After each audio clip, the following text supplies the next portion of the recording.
Alors quand Lise m'a parlé de son projet de composer un requiem civil, j'ai été tout de suite très enthousiaste parce que j'ai immédiatement pensé que c'était une œuvre qu'il fallait absolument composer, qui n'existait pas vraiment et qui me semblait nécessaire.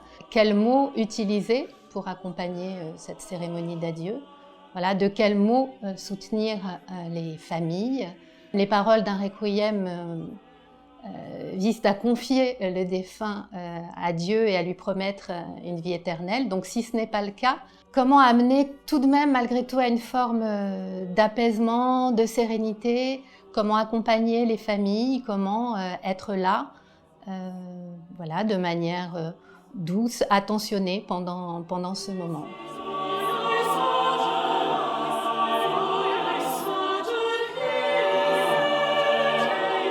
L'anglais a semblé tout à fait approprié parce que l'anglais crée une certaine distance, on peut le comprendre sans vraiment le comprendre.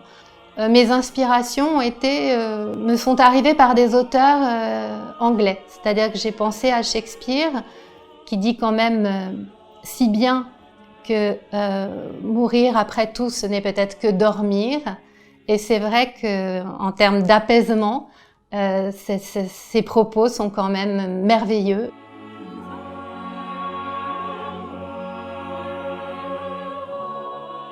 Ce qui était intéressant aussi, c'est d'envisager ces textes comme des textes vraiment d'accompagnement d'étapes précises de la cérémonie. Toute personne passée sur Terre laisse une trace. On peut retrouver quelqu'un dans les traits d'une autre personne, dans le rire d'une autre personne, et tout ça s'inscrit dans un flux un peu continu, dans un flux de vie qui perdure. Par le seul fait d'être passé dans la vie, on va quand même y rester d'une manière ou d'une autre. Et voilà, et avec Lise, on avait très envie d'évoquer cette ouverture vers cette lumière, cet espoir, et d'offrir la possibilité finale d'une autre forme d'éternité.